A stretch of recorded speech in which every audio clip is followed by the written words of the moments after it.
লাল মরিচ দিয়ে আলু ভর্তা আর সাথে যদি হয় পটল ভাজি তাহলে তো আমার বাসায় কিছুই লাগে না। সবাই সুন্দর করে খেয়ে নেয় পটল ভাজি আর আলু ভর্তা দিয়ে ভাত। শর্টকাট রান্না, অনেক সময় থাকে না আর কি রান্না করব তাড়াতাড়ি ঝটপট বানিয়ে নিতে পারবেন এই রেসিপিটা।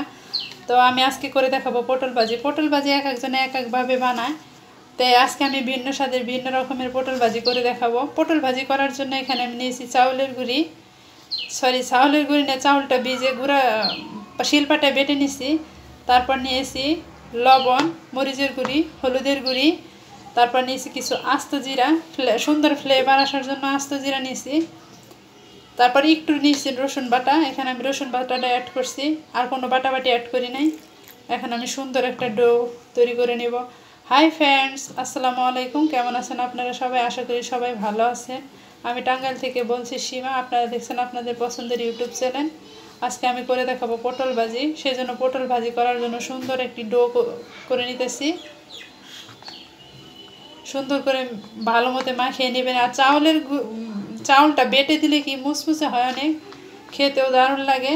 তা আমি এই যে এখন চাউলটা এখানে গুলিয়ে নিতেছি। একটু গাঢ় টাইপের করে গুলিয়ে নেবেন, কারণ পাতলা হয়ে গেলে কিন্তু পটলের গায়ে ডোটা লাগবে না, মুসমুসেও হবে না। এই যে গাঢ় টাইপের করে আমি একটা ডো তৈরি করে নেব, এখানে ব্যাটার তৈরি করে নেব।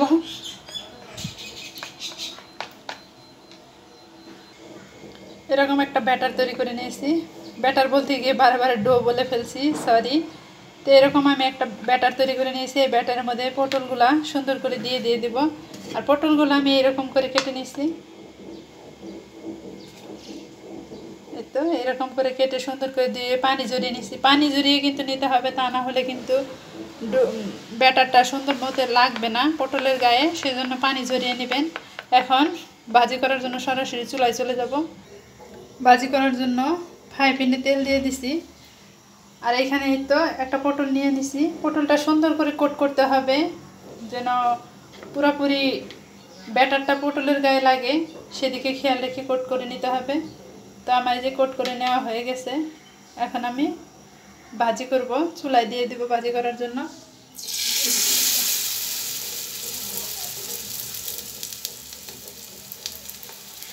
এভাবে আমি সবগুলা দিয়ে দিব।